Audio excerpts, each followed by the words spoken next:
Bright lights there.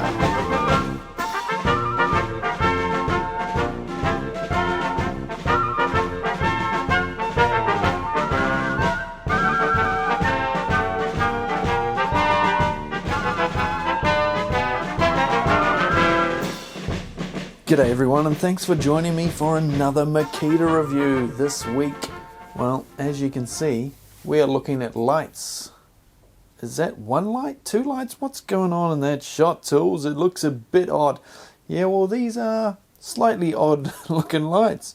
There is two of them here, the one on the left but also the right is the 18 volt, and the one on the right but also the left is the 40 volt. Basically exactly the same units, just if you're running 18 volt, you will of course get the 18 volt one, and if you're running 40 volt, you'll get the XGT one on the right, which is also on the left. Why do I mean that? Well, because they're crossing over each other, as you can see here. The XGT one is the ML012G, and the 18 volt LXT is the DML818, and they are not permanently shaped like they are here. Let's take a look at one of them closely. Now, I don't have any other lights going in here at the moment. I'm just lighting it with these. And I'm also going to end up knocking them all over because these straps, what's going on here, we're tangled up. So they're lighting everything in this video at the moment. Now, these are on their full setting, which is 1700 lumens. And two of them together, you can make quite cool things, like a giant M or something there at the moment. I need to make a T and an S, but I don't know how I'm going to make an S out of this. If I take a look at the XGT one here and we move this up, man, that makes my arms look super hairy. Wow. Anyway, if we clip it in full position, it is, yes, you guessed it, a lightsaber. This is the lowest setting, 400 lumens. This is the off setting, 0 lumens. This is the highest setting, 1700 lumens, slowly coming in there, 800 in the middle, back to the 400.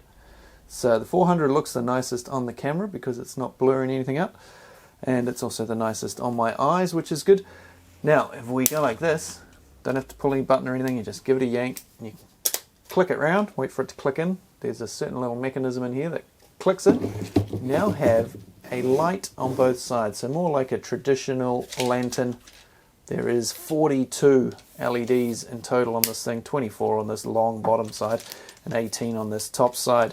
And if you really want to know, if you want to know the Kelvin number, they're 5000 K, and that is daylight white. Now, as you can see, you can stand it in some interesting ways. You can, of course, stand it on its battery, although with the end sticking out like it is, oh, it is going to stand, that's good. It's got to be careful that it's not going to topple over depending on where you have this. Now, in its full extension, like so, you can also do this.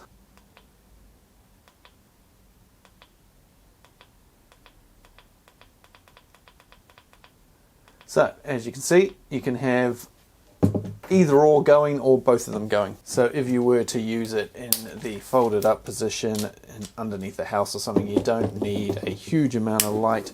You can just turn one of these off so that it's not blinding you. And say, there we go. So I've only just got the low one on so that I can see what I'm doing underneath, find whatever I need to find on the ground without this side blinding me, that sort of thing. Or I can point that up to the ceiling, which of course is not actually visible in the video, but right now just a bit of pale light up on the ceiling. So quite versatile. Not only that, let's put a bit more light back on the situation, shall we? You just noticed then it turns on at full brightness, the 1700 lumens, but it remembers what mode you're in. So if you only had one or the other of those sections going, it will always stay like that. So let's just turn one off just to show you what I mean. Boom, boom, boom, off. So this one will only turn back on when I turn on the power again, but it will start on the brightest setting. Now, as well as folding and bending like that, I need to change the brightness here again. I'm blinding myself, that's better. You can also rotate it through 270 degrees through 7 different clicks there. It doesn't go all the way around, you have to come back. I don't really know why you need that, because I don't know why you couldn't just sort of just swivel the base But I guess if you want to hold it the same way, not have to twist your hand if you're walking along, then you can of course just go like that and go up and down a wall without having to do that in your hand.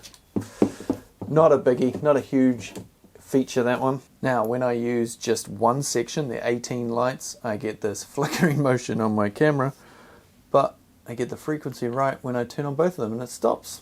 Get rid of that rolling flicking. Anywho, let's now just take a look at where the buttons are in case you didn't see them. So we've got the button on the main handle here, which turns the tool on to full luminosity, and then medium, and then low, and then off again. And to change whether you want one bar lit up or 2 bars lit up, we have a mode button on the bottom. So when the tool is on, like so, you probably won't see this, but that's now one half, the other half, and back to full again. So that's the controls. Now let's have a look at all the hooky hangy features, because this light doesn't just come as a light. It comes with something else as well, which I may have to zoom the camera out for, and maybe even go outside. So let's take a look at the hooks on this thing. Right, I have put some normal lighting on just to make my life a bit easier, make this video, well, look a bit better, I guess, hopefully. Now if you're wondering whether 1700 lumens is very bright, if you've got one of these and you know how bright this thing is, this is 1250 and this thing is a beast. So imagine a bit more than that and you've got one of these. It looks quite different though, because this is in a long spread out fashion rather than just 4 very bright centered lights on this thing. If you want to see a video about this thing, this is the ML007G. I do have a video on that, which I'll bung up there and down in the description if I remember. Now, I was going to show you the hooks on this thing. You will have already noticed that it has a strap. So the strap, which you can see here on this one, doesn't work very well, does it? If it's folded over like that, now your strap's in a kind of weird place. You can just unhook it off here. So unhooks easily off there, and you have another area here where you can hook it. So if you want to have it, awfully awkward of course on a video for YouTube, but there we go. So now we can have it hanging like so. Adjustable strap of course, so that comes standard with it, at least in this part of the world. I'm not sure all the things I'm going to show you in a moment come with this particular tool in every part of the world. You have to turn that light off because it's blinding my shot here. Oops. Right, there we go. Let's now zoom in on the end of this thing. Oh, there's a sneaky little battery in the background there, isn't there? Get that out of shot. We don't want people seeing that. Next video, okay? So we have a hook here on the end, or the top, which just folds out like so, slides down and locks in place. You can now hang the thing up like so, and then you can swivel it as well. The hook swivels, so it swivels real nice. So you can spin it around, put it on whatever angle you want, and have it hanging wherever you've got something to hook it on. You can also, of course, hang it by the strap. I could hang them up here too and use them as my lighting here above my workbench. But as well as hanging it like this, there is another very cool way you can hang it. And this is the method that I'm not sure will come with your tool or not. Depending on where you live in the world, you may not get this. It may be an optional accessory.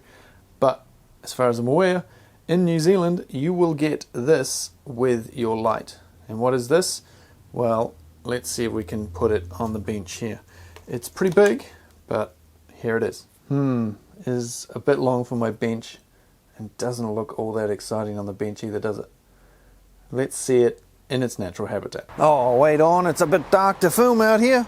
Oh, hang on a second. Oh, look at that, man.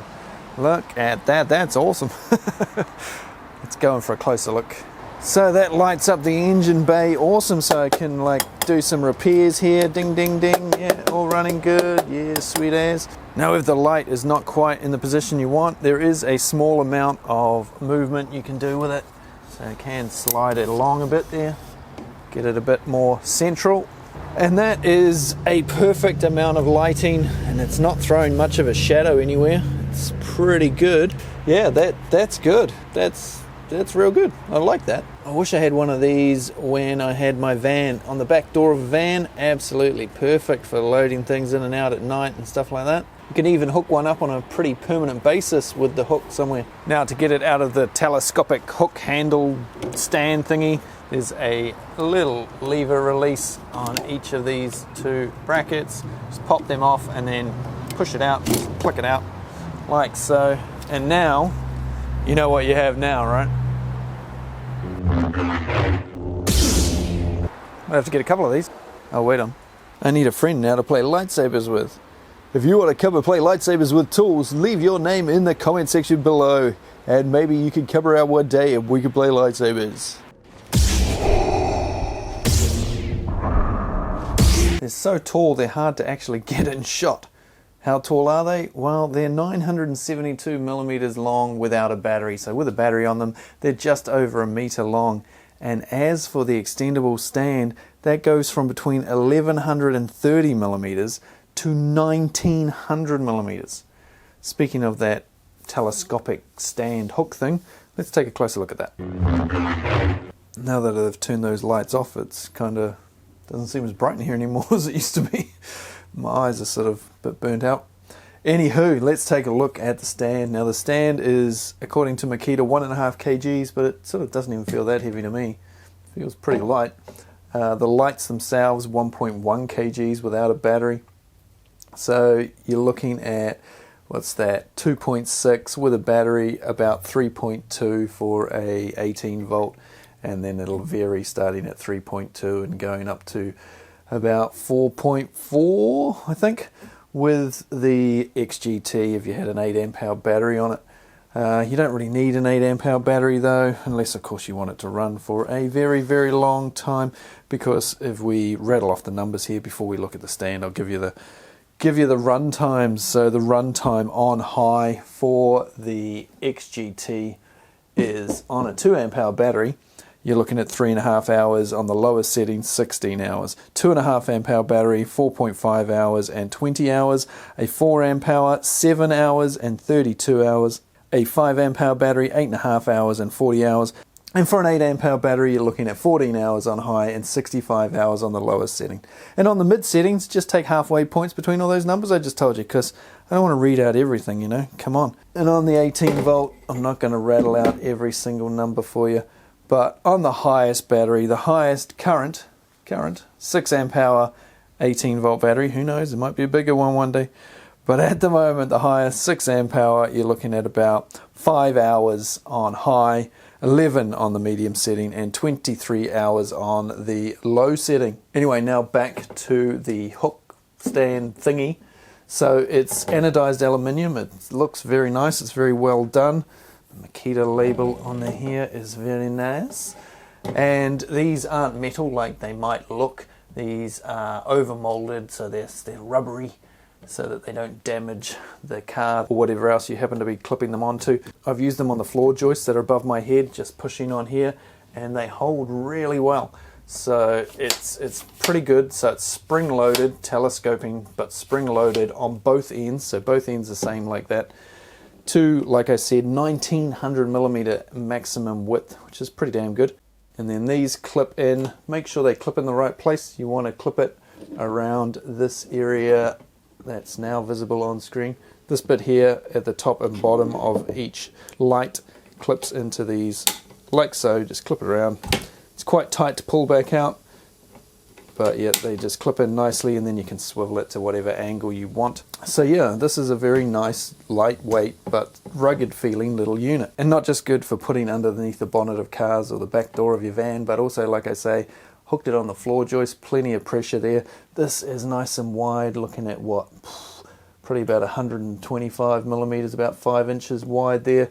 So you can hook it on rafters and all sorts of things. You could hang it from this if you really wanted to from one end, even though of course you can hang the light as it is from a hook. But if you want to just hook it over a chunk of wood, then that's perfect to just hook up over the top of something. And if you hook these between a couple of rafters above your head when you're building a house, that sort of thing, you've basically got nice strip lining there.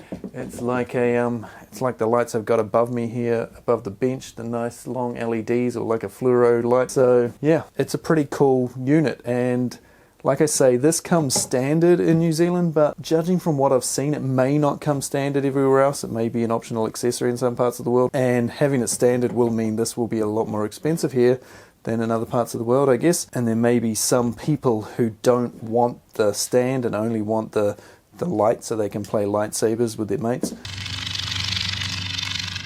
But as far as I'm aware, they're going to all come with one of these. So. But I may be wrong, things may change. So I think I have told you all the features of these things and shown you all the different things. So what do I actually think of it though?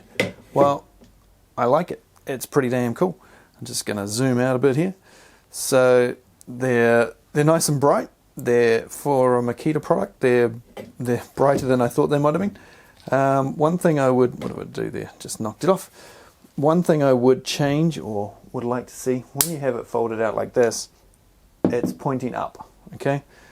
It's so hard to get this in shot. I'm gonna have to move my camera position again. So like this, it's great if you want it pointing up, all the lights going up, but it would be cool if it had lights on this side, so you could stand it like that and it would point down. Although, as you can see, it doesn't want to stand, which is one of my other little complaints. It's okay when it's in dead vertical position, then the XGT one stands no problem, and depending on what battery you've got on there, it will be different. But when it's like that, see, that's about the tipping point just on that angle there. And with the 18 volt one, very hard to get it to stand up. You've got to be careful. It will want to topple over quite easily. So basically, designed to be used in this thing. Or of course, handheld. If you are going to be using it standing up, better off in the folded over position, certainly for the XGT one. And the LXT one as well there. So that's about my only two complaints. It's a little bit wobbly potentially, and it would be cool to have it so the light came down there and out that way as well as the other way. If you could somehow swivel that, flip it the other direction, that would be really cool. But unless I'm really missing something, you can't flip it that way. But it is good if you want to point a light up at a ceiling, as long as you've got something to stop it from toppling over. But you can also just walk along if you're looking at a ceiling, which once again is really hard to film. Let's say, let's pretend this wall at the back here is a ceiling and you're walking along underneath. You know, you can just light something up, look for imperfections or whatever you happen to be doing. Quite good. Also for detailing on a car, maybe you could do that. So yeah, it's a nice light. I like it. Feels well made and cool little tool, and a nice addition to the Makita lighting setup. What else do we need from the XGT line? Do we still need tower lights? Anyway, if you want to see more Makita lights, I do have a few more videos which I will chuck up in that top corner and down in the description, such as this and the other work lights and the big wobble lights and yeah, stuff like that. Oh, and I almost forgot, it does come with Makita's XPT technology, which is something about dust protection and water and all that sort of stuff. So, you know, this is pretty well sealed against dust and a bit of rain.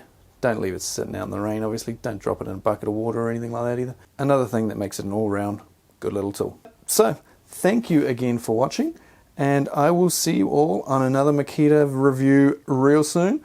It'll be this time next week. No, it won't. It'll actually be even sooner than this time next week. So, thanks for watching, and I'll see you then. Cheers.